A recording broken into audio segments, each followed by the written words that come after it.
Ladies and gentlemen, good evening. Welcome to the Rayburn Foyer here on Capitol Hill. On behalf of the organizers of this inaugural International Religious Freedom Summit, I welcome all of you to this very unique event. We have convened here on Capitol Hill in a very difficult time. During this pandemic, where there's a lot of restrictions, we've still managed to have what I think is one of the first large live events in DC, which is happening just a few miles from here at the Omni, where we're going to have, I think, over 700 people from many parts of the world attend. So that's a tremendous achievement in its own right. And as part of the inaugural summit, I've been asked to help lead the Congressional Advocacy effort for the summit. We have, I think, upwards of 70 convening organizations, which is a tremendous number, of all different communities and faith traditions. My name is Amjad Mahmood Khan, and I serve as the National Director of Public Affairs for the Ahmadiyya Muslim community. I teach and practice law in Los Angeles and have been advocating in the religious freedom space for a while. Tonight, we are trying something unique, which I haven't seen before, which is an attempt to showcase the power of faith communities working together to advocate for each other. For many years, we've seen persecuted communities very effectively work with member offices here on Capitol Hill and the Senate to advocate for respective causes. And those causes are very important.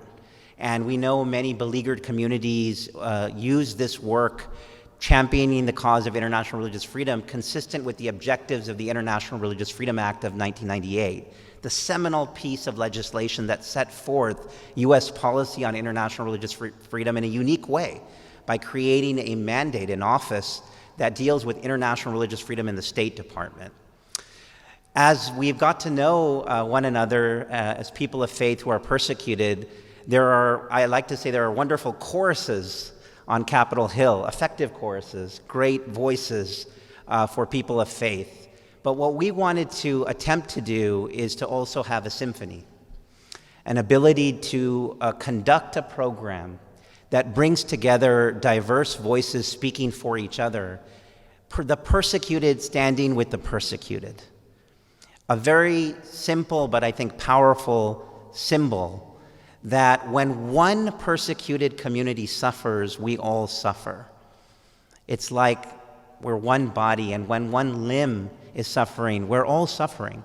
And that I know from personal experience and looking in the eyes of so many of our faith communities who are represented here is very true for each of you as we advocate for each other. We're very delighted to be joined by the two co-chairs of this year's inaugural summit, Dr. Katrina Lantos Swett, who's the president of the Tom Lantos Foundation for Human Rights and Justice, former chair of the U.S. Commission on International Religious Freedom, a scholar, a teacher at Tufts University, and an expert in this space for many years. Daughter of the late Tom Lantos. And Katrina, as I'm standing here, I'm thinking and reflecting, I just got done with a hearing at the Tom Lantos Human Rights Commission, named after your beloved father, and seeing all the great work that his leadership spawned for so many years later. So we're delighted to have Katrina here. And then Ambassador Sam Brownback, a former ambassador at large for international religious freedom. He served in that space for several years in the recent Trump administration. Many people know Ambassador Brownback from his congressional career at the House and the Senate, and also, of course, as governor of Kansas. We're very delighted by his vision for this particular conference, which is religious freedom everywhere for everyone, which we hope is reflected very starkly tonight with the program that we have. So we have a program where we're going to have 10 particular communities standing up for a couple minutes each, speaking for each other. And we hope that once you hear these testimonials, so to speak, you'll get a sense of the breadth and diversity of the communities represented, but more particularly, the seriousness and gravity of the persecution that are faced by so many communities. So before we get there, I invite our two co-chairs to say a few words. So we'll start with Dr. Katrina Lantos Swett.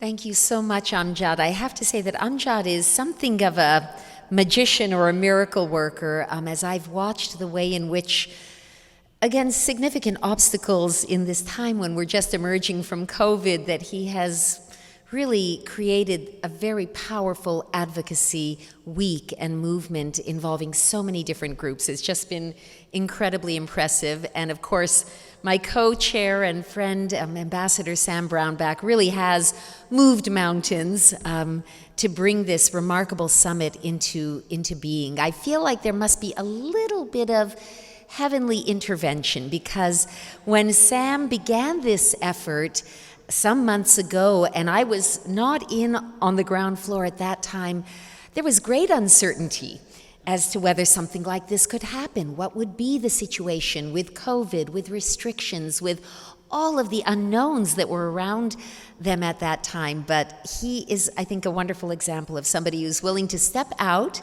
in faith, and we now see the results, and it really does feel like there's some heavenly blessing, and that wouldn't surprise me, because when so many people of integrity and faith and conviction come together, that has to draw forth some added blessings upon them. I love the theme of this particular gathering, of persecuted communities standing together, supporting one another, defending each other's rights, because it really does embrace that vision that we all have to have, that the rights of one are the rights of all. We don't have a zero-sum game where an advance for this faith community means somehow another is left behind. On the contrary, we link arms and we move forward together. And it is such a moving insight and understanding into what people of faith are about. We want that right of conscience, that right to live your life with integrity, to be protected and preserved for everyone, everywhere. And I know that I'm going to be very moved and uplifted by hearing your comments and your testimonies today. I think of the words of the ancient Jewish sage Hillel, who many of you may have heard of, who is believed to have lived about 100 years before the birth of Christ. And he's very famous for a simple sort of set of questions that he posed, but they echo down through the ages to us, and we should ask ourselves that same question. He said, if I am not for myself, who will be for me? And that's true. Each one of these communities, each one of us has to be ready to stand for ourselves. But he immediately followed by asking the question, but if I am only for myself, who am I? Meaning I'm not a person of much honor if all that I fight for, all that I stand for is my own rights. And then he said, if not now, when? And if not me, who? Wonderful questions we can each ask ourselves, and questions that I think embody the spirit of this particular gathering. So I'm going to close, but some of you know I'm a mother of 7 children. Big achievement in my life. That's what I think they're going to put on my tombstone, because everything else I will have done will have been long forgotten, but they'll say, this very tired woman was the mother of 7 children. And I love them, and they're a wonderful bunch. But as you might imagine, sometimes in a family of 7 children, there was occasionally discord, occasionally arguing, occasionally less than, love and peace at home. And I remember one particular occasion when my 7 little darlings had been sort of at it with one another. And I wanted to try and teach them a lesson in a fun way about how they would be better and stronger together. So I gathered up a bunch of pencils from all those, little cups everybody has in their home where you throw all your old pens and pencils. And I gave each one of them a single pencil. And I said, I'd like you to try and break that pencil. Well, this was pretty exciting. I mean, how often did mom encourage them to engage in destructive behavior like breaking a perfectly good pencil? So they were thrilled, and of course, the boys were, proud to show off their big muscles, but everybody was pretty good at breaking the pencil. Then I brought out another group of 7 pencils, but these were bound together with a rubber band. And I said, now I'd like you to break these pencils. Well, everybody wanted to give it a try. And again, the boys in particular were like, I can do it. But of course, nobody could break those 7 pencils when they were together, when they were bound together. And the lesson I was trying to teach them as a family is, if you are bound together in love and support one another, nothing in life will really be able to break you. And I think that lesson has relevance to our gathering, to this summit where we come together from such a beautiful multitude and tapestry of faith convictions and communities. And as Amjad has said so eloquently, if we are for each other, if we stand together, if we defend each other's rights, we will be strong, unbreakable. So thank you all for welcoming me here, for being part of this really historic event, and for the lives of integrity and faith and courage that you are each leading. You inspire me in more ways than I can say. Thank you so much.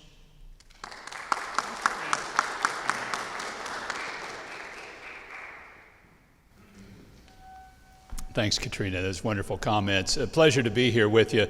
This is the calmest and quietest I've ever seen the Rayburn foyer for an event. I mean, normally the walls are bouncing and people are ducking in and out and it's all crazy, and you can actually hear something here, but I don't like it's the COVID circumstances. We're just now kind of climbing out, obviously, of COVID. It's been a fabulous event already. Today, there was a press conference held by the head of the World Evangelical Association and the head of the largest Muslim organization in the world, talking about religious freedom and liberty. And I thought, praise be to God, that's what we need. We need to stand up for each other, and you're here shortly going to hear a direct example of that. If we're going to get religious freedom for everybody everywhere all the time, we've got to fight together. We've got to stand together. We've got to be those pencils bound together. We've got 30 distinct faith communities joining to co-sponsor this event. All the major religions are represented here. And I was asking and challenging a group today, what if the heads of these major religious groups started building a relationship with each other, where they actually knew and cared about each other? What wars could we stop in the world? What carnage and killing could we stop, just that alone? But then what if we stood up for each other's fundamental human right to practice your own faith as you see fit? And we meant it. We're going to stand for it. We're going to fight for it. I mean, this is a powerful force. It's a powerful force for good in a world that's headed towards more carnage. If we don't stop this clash of civilizations that we're seeing, and most civilizations are built on a religion. They have a body of thought. We've got to fight for each other's right. And if we do, and then build a respectful, loving relationship with each other, we can really show the world what our religion is about. True religion for my faith is caring for widows and orphans. I follow Jesus, and he said, love your neighbor. He said, also love your enemy. You're kind of going, well, it's easier with my neighbor than my enemy. I know, but I still said the same thing. And most of the religions call for the same thing. But we don't practice it with each other. We'll practice it within our own faith or maybe our neighborhood, but what about reaching out to each other and I think the world is just waiting, just yearning to see that moment. And maybe it's this trial of religious persecution that's grown so aggressive around the world, where 80% of the world community is under persecution of some type, that'll force us together to finally say, okay, we found each other, and now let's work together and let's get this done. That's what this summit's all about. That's what you're going to hear about here. And that's what we need to live as we move forward, and I hope catapult forward from this event. God bless you all. Thank you.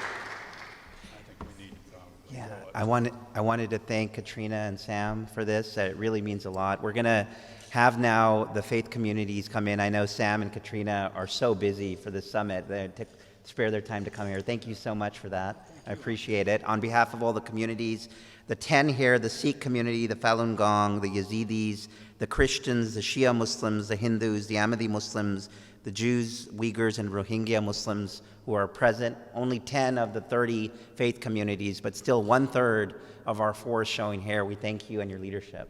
Thank you. Yeah. Thank you. So we're going to... Amjad has been phenomenal. This guy's, if I could, somewhere if I had a role, I'd hire him if it was possible. He's great. Thanks, Amjad. Thank you. I appreciate it, Ambassador. So we're going to get started with these testimonials now, and the Sikh community today, speaking for the Sikh community today, is a member of the Yazidi community, Heather Elias, president of Yazda Global Yazidi Organization. So Heather, are you here? You can kick things off for us, please.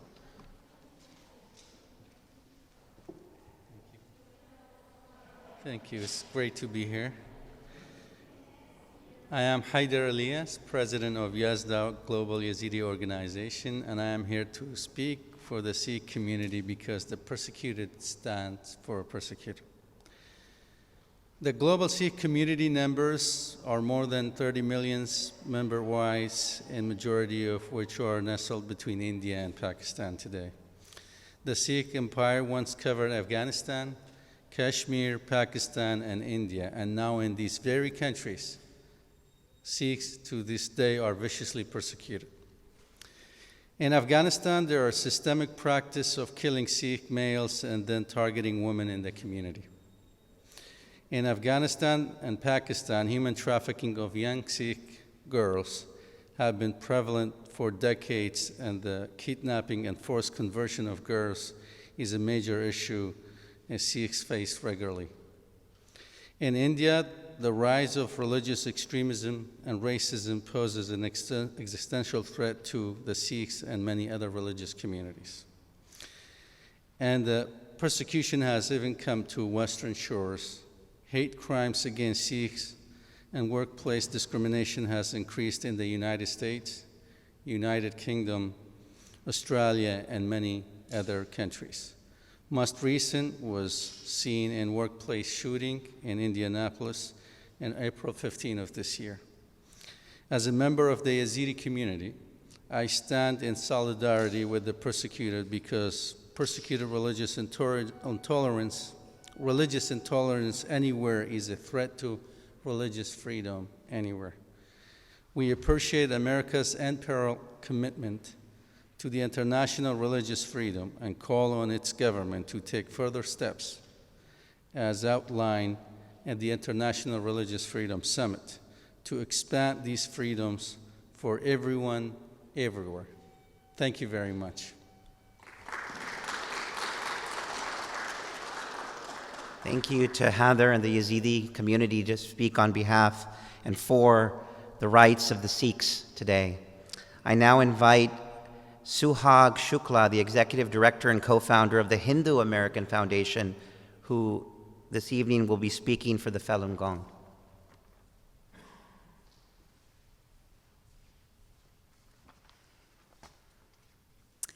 My name is Suhag Shukla, Executive Director and co-founder of the Hindu American Foundation, and I am here to speak for the Falun Gong community because the persecuted stand for the persecuted. As an ancient spiritual practice that was open to the public in the 1990s, Falun Gong is now a global religious movement practiced by millions of people around the world. Sadly, the Chinese communist regime has sanctioned the persecution of Falun Gong for more than 2 decades. Millions of Falun Gong practitioners in China suffer from layoffs, arbitrary detention, beatings, rape, forced labor, torture, and even death. Falun Gong practitioners are the primary victims of the evil practice of forced organ harvesting in the last 20 years. Chinese authorities use surveillance technology with the help of big high-tech companies to monitor Falun Gong and other minorities, curbing their freedoms and making them vulnerable to intimidation, harassment, kidnapping, and arrest.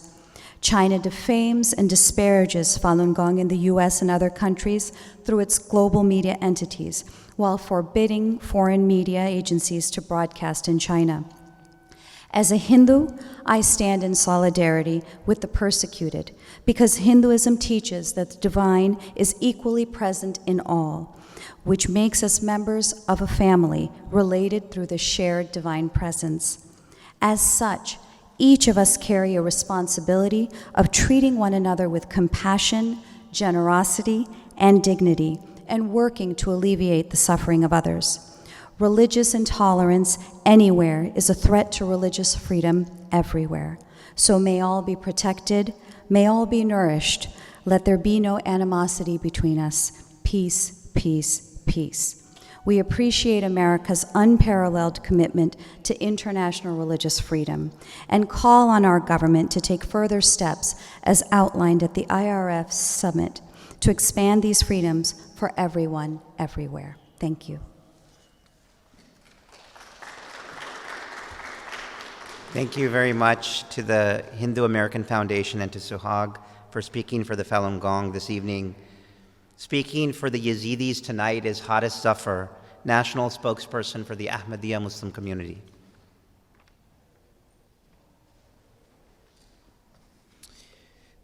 Good evening. My name is Haris Zafar, serving as National Spokesperson for the Ahmadiyya Muslim community here in the United States.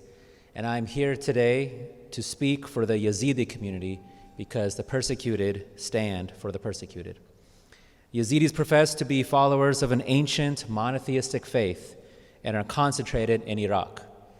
In 2014, Yazidis were the target of genocidal acts by ISIS. Thousands of women and girls were kidnapped, enslaved, and subjected to sexual violence. According to the State Department's 2020 report on international religious freedom for Iraq, those Yazidi women who bore children as a result of rape were forced to convert to Islam and register their children as Muslims in order to obtain IDs, passports, and services. Yazidi journalists have observed that what ISIS did to them by force, this National Card Act now did to them by law. Some 80 mass graves have been found in Sinjar, the Yazidi homeland in Iraq. All these innocent people were killed by ISIS simply because of their faith. Nearly 3,000 are still missing, mostly women and children. As a Muslim and a member of the Ahmadiyya Muslim community, I turn to the Holy Quran, which enshrines universal human values by uniting mankind under the banner of humanity and guaranteeing the rights of every individual to live in freedom, equality, liberty, and justice. In his last visit into the U.S. in 2018, the Khalifa, or worldwide head of the Ahmadiyya Muslim community, His Holiness Mirza Masroor Ahmed, cited this Quranic principle, and he concluded saying, quote, "Islam's teachings unite mankind and foster a spirit of mutual love and respect between all people, irrespective of racial, religious, or social backgrounds. It is a religion that breaks down barriers and encourages peaceful and tolerant dialogue," end quote. Thus, I firmly stand in solidarity with the persecuted because religious intolerance anywhere is a threat to religious freedom everywhere. We do appreciate America's unparalleled commitment to international religious freedom, and we call on its government to take further steps as outlined here in the IRF Summit to expand these freedoms for everyone, everywhere. Thank you so much. Thank you, Haris, and to the Ahmadiyya Muslim community for speaking for the Yazidis tonight. Speaking for the Christian community tonight is Daniel Spiro, co-founder and president of the Jewish Islamic Dialogue Society of Washington. Daniel?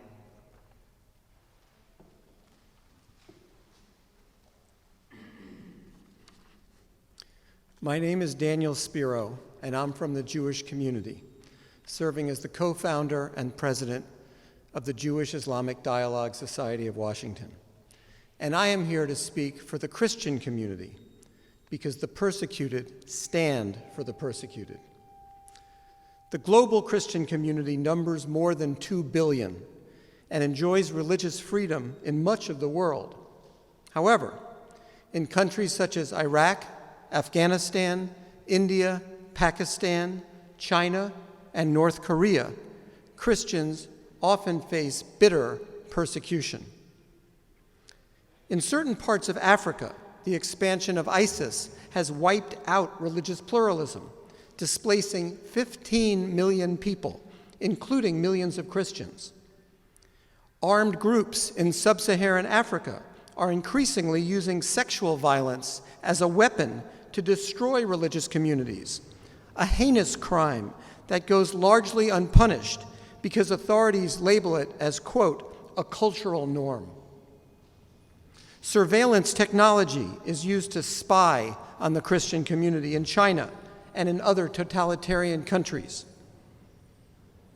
Similar technology is used in Latin America to track so-called critics of the government from among the faithful, which curbs the freedom of religion and the freedom of expression. Legal frameworks such as blasphemy, apostasy, and heresy, these laws are continually used to persecute and muzzle Christians in countries around the world. As a member of the Jewish community, I stand in solidarity with the persecuted because justice is important in my faith. Albert Einstein once said, and I quote, "The pursuit of knowledge for its own sake, an almost fanatical love of justice, and the desire for personal independence. These are the features of the Jewish tradition which make me thank my lucky stars that I belong to it," unquote. I am here because religious intolerance anywhere is a threat to religious freedom everywhere. We appreciate the United States' unparalleled commitment to international religious freedom, and we pray that further steps can be taken to expand these freedoms for everyone, everywhere. Thank you.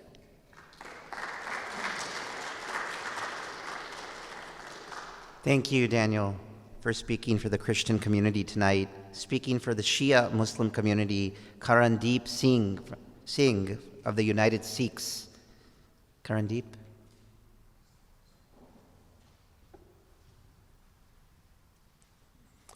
Good evening, everyone. I would like to start off with saying Waheguru Ji Ka Khalsa, Waheguru Ji Ki Fateh, which is roughly translated to this community built on progressive ideals of equality and equity belongs to God.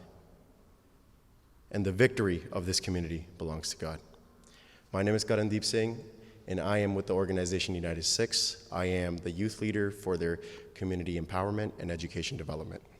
And today, I'm here to speak for the Shia Muslim community, because the persecuted stand for the persecuted and will always stand for the persecuted. Shia Muslims comprise about 10 to 15% of the worldwide Muslim population. Most of the majority of them living in Azerbaijan, Iraq, Iran, Bahrain. Most of them are concentrated within Pakistan, Saudi Arabia, India, and Afghanistan. Shia Muslims are systematically targeted due to their belief in Saudi Arabia, Afghanistan, Bahrain, and Pakistan. Saudi Arabia, for example, arrests, tortures, and executes Shia Muslims, and the most recent victim being Mustafa al-Darwish, who was executed just last month for a protest related to offenses he committed as a minor. In Afghanistan, the Taliban publicly declares the Shia Muslims as infidels, executing Shia men and committing acts of sexual violence against Shia women and children. Bahrain imprisoned many Shia Muslims, even though it is a Shia country, a Shia majority country, for peacefully protesting and demanding fundamental freedoms. In Pakistan, state and non-state actors target activists, doctors, lawyers, and attack Shia Muslim worship centers, killing men, women, and children just for being Shia. As a member of the Sikh community, I stand in solidarity with the persecuted because whenever a Sikh prays, we end it with the idea of Sarbat da Pala, the idea of global wellness, peace, and prosperity. We believe that religious intolerance anywhere is a threat to religious freedom everywhere. We appreciate America's unparalleled commitment in international religious freedoms and call on the government to take further steps as outlined at the IRF Summit to expand these freedoms for everyone and everywhere. Waheguru Ji Ka Khalsa, Waheguru Ji Ki Fateh.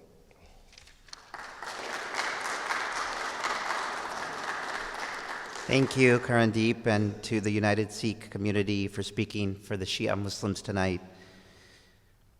Speaking for the Hindus tonight is Umar Kanath, Chairman of the Executive Committee of the World Uyghur Congress.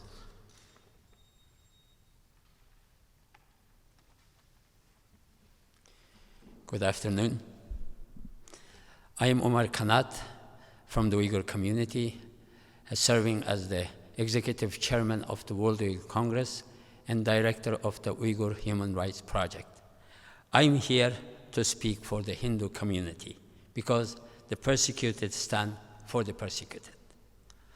Although they constitute a majority in India, Hindus are bitterly persecuted in the places where they are minorities.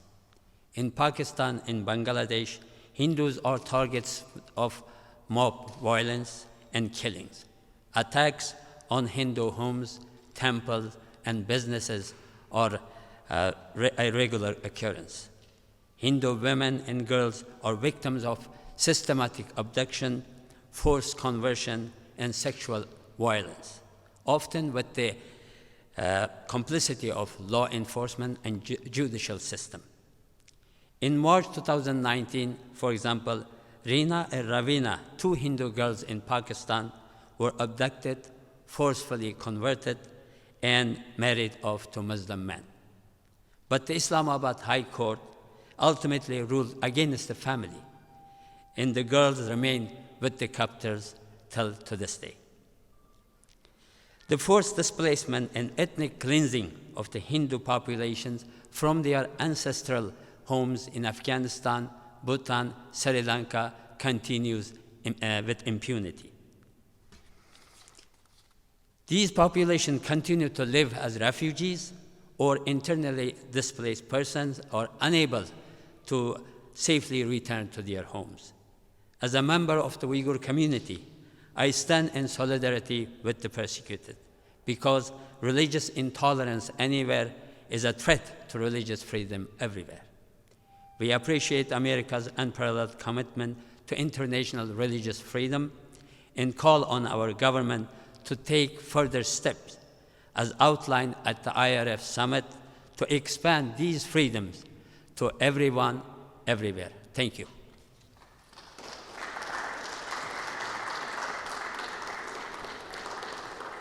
Thank you, Umar, and to the Uyghur community for speaking tonight on behalf of the Hindu community. Our next speaker is speaking for the Ahmadi Muslim community, and that's Matthias Pertula, Director of Advocacy at International Christian Concern.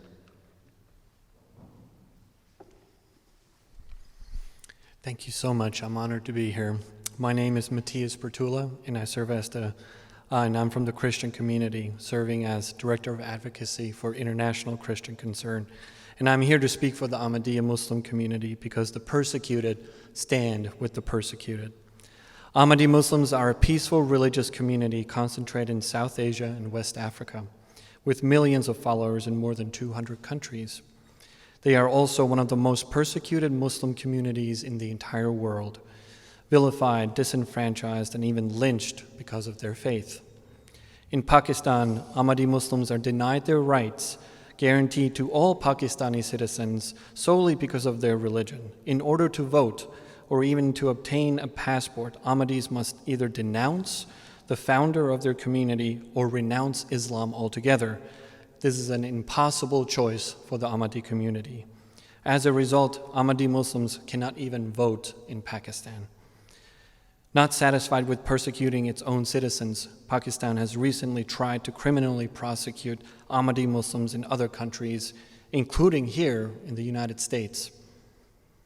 In the Arab world, South and Central Asia, and elsewhere, Ahmadi Muslims are arrested and detained for long periods of time without formal charges. These prisoners of conscience are denied their due process. As a Christian and a member of the global Christian community, I stand in solidarity with the persecuted because religious intolerance anywhere is a threat to religious freedom everywhere. We appreciate America's unparalleled commitment to international religious freedom and call on this government to take further steps as outlined at the IRF Summit, the International Religious Freedom Summit, to expand these freedoms for everyone, everywhere, all the time. Thank you.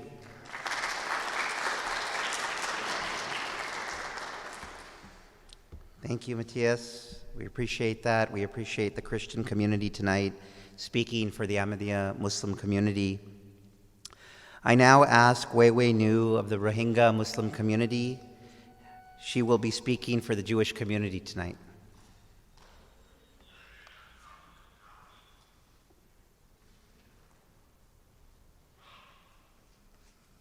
Thank you, Amjad.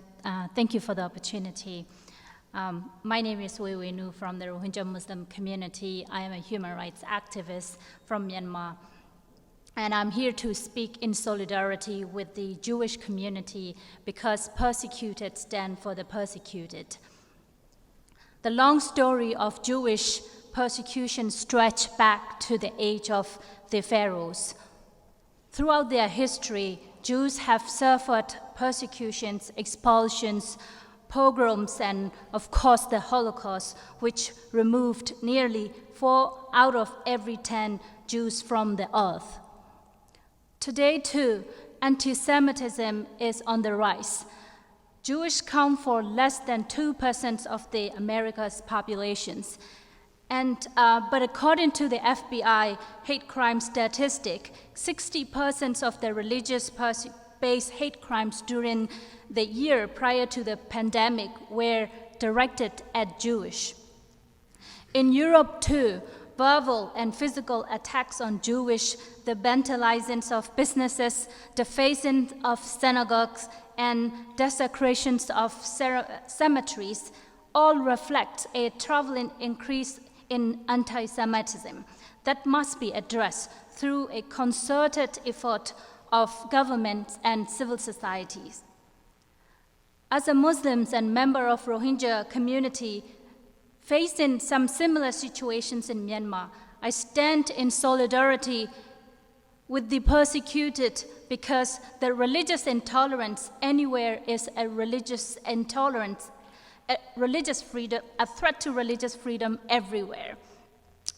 We appreciate America's unparalleled commitment to international religious freedom, and especially the work of the Special Envoy to monitor and combat anti-Semitism and the White House Jewish liaisons.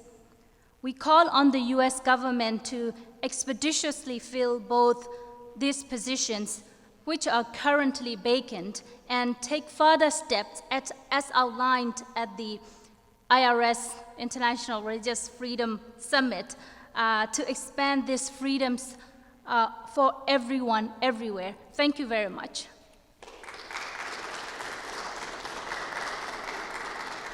Thank you, Wei Wei and the Rohingya Muslim community for speaking tonight for the Jewish community. I now call on Sean Lin, who is the Director of Communication for the Falun Dafa Association of Washington, D.C., speaking for the Uyghur Muslims tonight.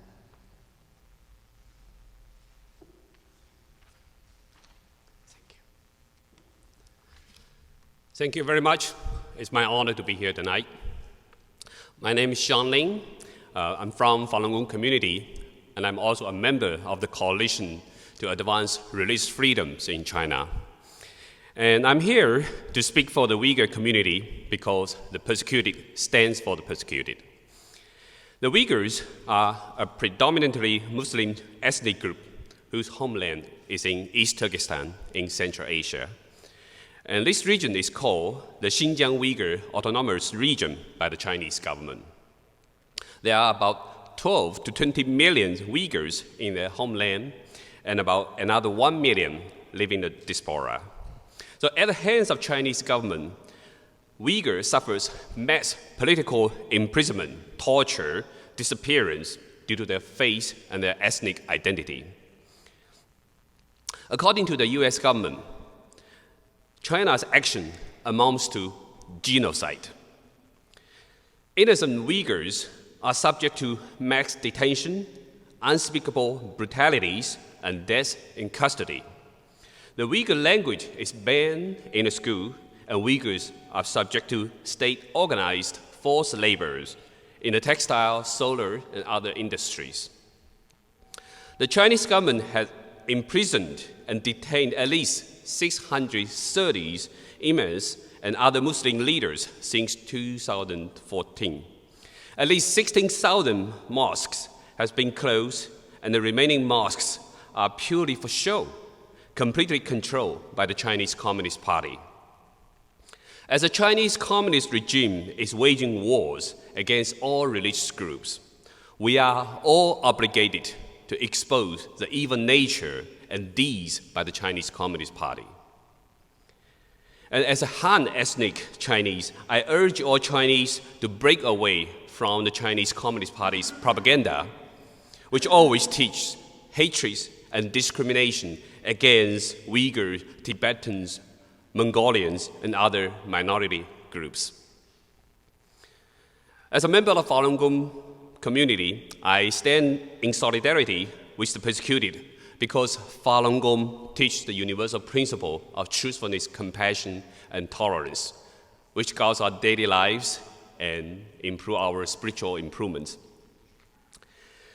So we appreciate Americans' unparalleled commitment to international religious freedom and call on its government to take further steps as outlined in the International Religious Freedom Summit to expand these freedoms for everyone and everywhere. Thank you.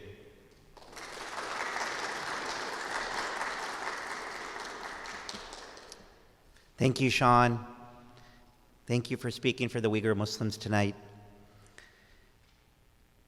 Speaking for the Rohingya Muslim community tonight is Mustafa Akhwand, Executive Director of the Shia Rights Watch.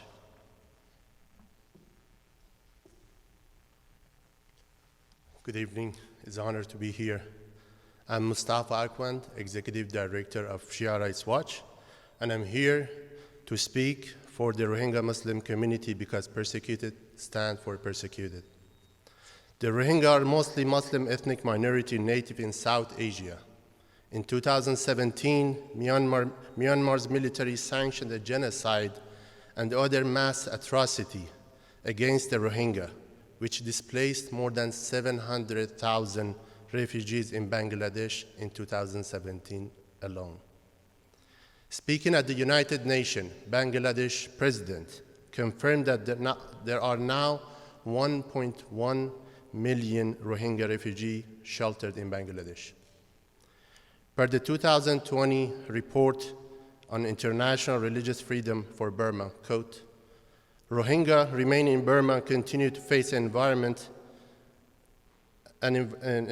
of severe repression and restriction for freedom and movement and access to education, healthcare, and livelihood, end quote. And this is based on their ethnicity and religion.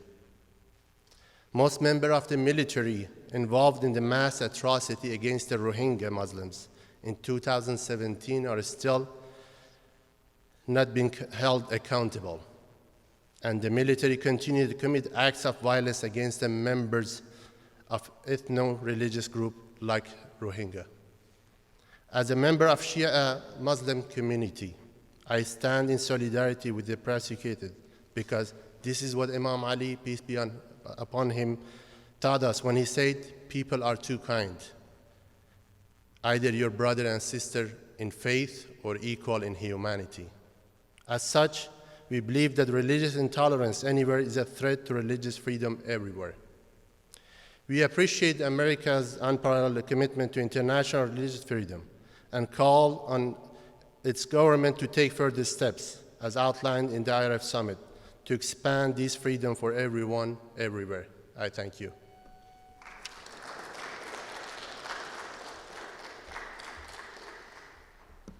Well, I just wanted to express here at this moment how powerful that was to hear in these halls of Congress.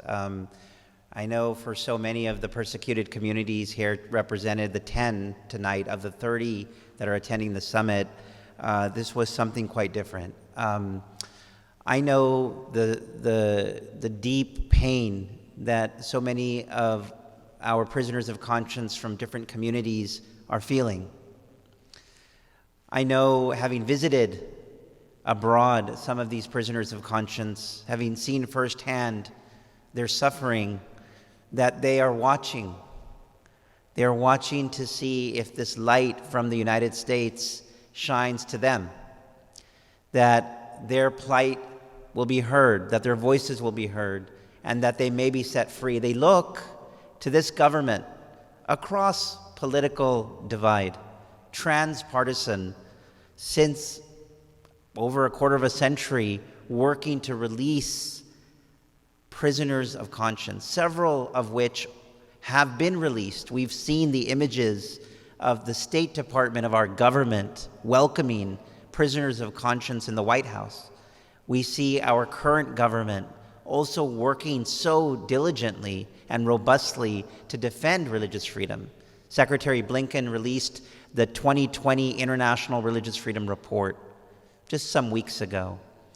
And in his remarks, he talked about the fundamental freedom that is religious freedom and how the government is so deeply committed to freedom of conscience and thought, and that these rights also affect other vital freedoms: freedom of expression, freedom of thought and belief, freedom of religion, all of this panoply of rights. So it is really incredible, personally, having advocated for so long, to see that the communities here recognize the plight of others. I wanted to also here share that part of this event is the culmination of a week-long effort that's still going, by the way, this week, of briefing members of Congress and their staff on all issues pertaining to international religious freedom. I'm pleased to report tonight that we have over 300 congressional appointments across all the organizations at the summit. And that's a tremendous achievement to brief so many offices, and many are coming this week, and to educate the halls of this body and the Senate about the importance of this vital freedom is very, very important, and each of your communities are a part of that. I want to thank Congresswoman Jackie Speer, who is the co-chair of the Ahmadiyya Muslim Congressional Caucus. She has been leading the effort alongside co-chairs, first with Frank Wolf, who was one of the original architects of the International Religious Freedom Act, Congressman Ted Poe, and now in the 117th session, Congressman Mike McCall. 34 members of Congress, bipartisan, on religious freedom issues, and her entire staff who is here tonight. We thank each of you for arranging this event, which is so important for us. I also wanted to take this opportunity to acknowledge many of the congressional leaders who have expressed their support for this event. As you know, this is a week that's not where Congress isn't in session, but nevertheless, there have been many offices beginning this morning when we heard from Congressman French Hill, who met with this group here and expressed his support. He's in the 2nd District of Arkansas, and we're really amazed by his support. We believe that members of Congress are deeply committed to this as well. I wanted to also invite now, he just walked in actually, Congressman Pete Aguilar, my friend from Southern California. Hi Pete, thank you so much for coming. Congressman Pete has been here with appropriations markup, and Congressman, Here in this room are 10 faith communities. The Sikh community, the Falun Gong, the Yazidis, the Christian community, the Shia community, the Hindu community, the Ahmadi Muslim community, the Jewish community, the Uyghur community, and the Rohingya Muslim community. All 10 speaking for each other tonight. And I know all of the work that Pete has done, personally have witnessed for the sake of religious freedom, working for all persecuted communities, working on this issue domestically and abroad. Pete, I would like to invite you to share a few words if you can. Thank you, Amjad, and I've seen Amjad's leadership firsthand in Southern California, and so I know when we talk about building coalitions in the faith-based community, you have no better friend and advocate than Amjad. So thank you for being here. Thank you for being here and speaking with one collective voice, because religious freedom affects all of us, and so thank you for coming together. As a former mayor, the events I loved the most were our interfaith events, because it brought our community together. People who normally wouldn't be talking to each other, they would exchange pleasantries, but they wouldn't interact as much with each other as they can and should in a community. And so thank you for coming from all over to be here and to speak with one voice and to carry forward that mission. My apologies are that there aren't more members here. This is a committee work week, so many of our committees are home in our districts. The Appropriations Committee is here. We just finished a few minutes ago, so thank you, because normally, and some of you have been here before and you've seen the flurry in the activity pre-COVID, in session times. It's crazy, and Amjad really would have earned his money if that was the case, because members would be popping in and out for 90 seconds and 3 minutes. But thank you for being here. And I just wanted to express my appreciation to you for making the trip on something that is so important for all of our communities. Because when we speak with a collective voice, when we come together, when we share concerns, we're all better off for it. So thank you for doing what you do and for making this trip. And I appreciate it, and safe travels as you make your way home. Thank you so much, Amjad. Thank you, Pete. Good to see you, brother. Good to see you as well. Thank you, Pete. We really appreciate that, and thank you for all the work back in San Bernardino County and the district. We really appreciate it. On behalf of all the communities here, thank you for coming to this event. I also wanted to take this opportunity to acknowledge and invite, actually, the District Chief of Staff, Nate Navala, Congressman Guy Reschenthaler, who's here tonight. Yeah, we just met in the morning as well, and see if you can say a few words. We'd appreciate it, Nate. Thank you. Thank you so much. Congressman Guy Reschenthaler is from Pennsylvania, Western Pennsylvania, 14th Congressional District. He sends you his best. He is in a committee meeting tonight, but wanted to thank you for the invitation to speak and for the invitation to join this week in the advocacy efforts. He asked that I thank you for coming here to Washington this week and for sharing your stories, and for being a voice for religious freedom around the world. He wants you to know that he hears you and that he stands with you, and many other members of Congress as well.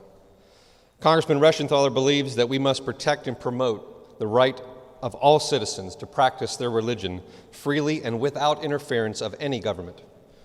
Religious tolerance has been a bedrock and principle of the United States government since its founding.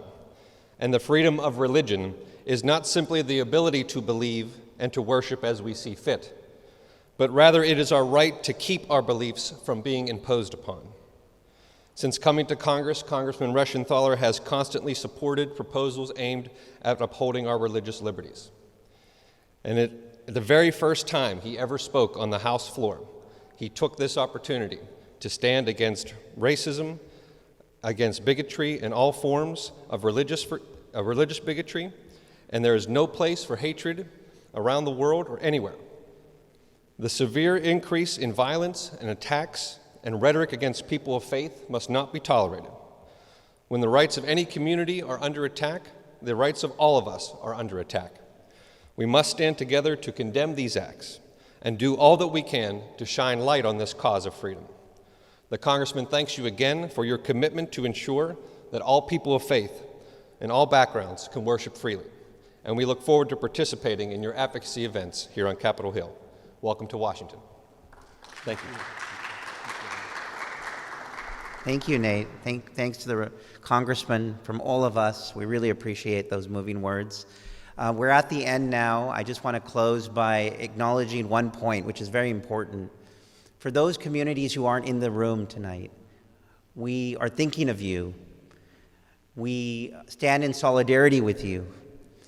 For all that you're going through, we hope to hear your stories this week, and we hope to speak and advocate for you as well. Tonight, we just got a representative sample of the power of us working in solidarity with the persecuted. Thank you so much on behalf of the entire summit, all the organizers, all the folks who helped make this happen. Thank you for coming tonight. Have a good evening.